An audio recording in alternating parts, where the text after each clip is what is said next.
Hey. Hello. Kathleen Y. Wait, unless you count birds. Book of poetry. Ooh, looks interesting. Why, thank you. Kathleen, where are you from? I'm originally from Anoka, Minnesota. Okay. The land of Lake Wobegon. I'm from that area. Yes. Southern Minnesota. Yes. Prairie. So tell us about your book of poems. Inspired by birds, or what exactly is the? I love birds. Okay. It's definitely has a lot of nature in it, but it's a sort of a struggle poetry, a little bit.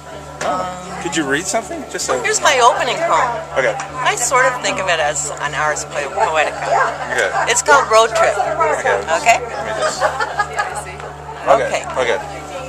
An old trailer off Highway 65 wakes up the part of you that's filled with junk metal, and windows so grimy you can't imagine seeing out of them. And you're back in that other life. Not that you lived in a trailer by the side of the highway. That's not the way the mind works. It just lifts and deposits, simple as that. Lifts and deposits you into a gray mass of sheet metal and filthy windows as playfully as if you had agreed to play.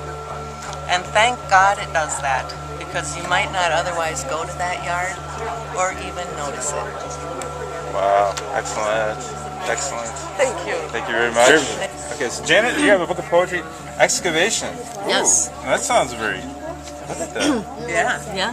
Where did that art come from? I mean, where did that? Leslie Anderson is an artist in St. Paul, Minnesota. She designed Kathy's cover and this cover as well. So you two must be friends. We are friends. LeslieAnderson.net. Okay. Yeah. If you want to look at her So art. Janet, talk about. I'm guessing about this. Your books, poems, but Okay. what inspired this? What? The book, the overall book is about surviving and healing from childhood trauma. So there's a lot of overcoming pain and just the human condition. But there's an arc to the book and uplifting poems at the end, and that we all heal through nature and our wonderful relationships with people that love us. So it's positive at the end, but there's hard stuff throughout the book. Now, could you do a little reading? Poetry. The problem with poetry is you asking me if I wrote this poem on the clock at my day job, which I will deny to the end, because time does not exist when I am writing a poem, and a clock can turn into a frisbee, making it hard to resist the wet grass under my feet, or tossing that old thing out to a dog with an amazing ability to catch the sucker in its mouth. Which is why I have old envelopes in my car and at the light slap down lines before it turns green or I forget, and why I obey the words as they come, because the days are ticking and someone has to risk stepping into the dog's mess for a chance at making an amazing catch. Wow. Yay! Good.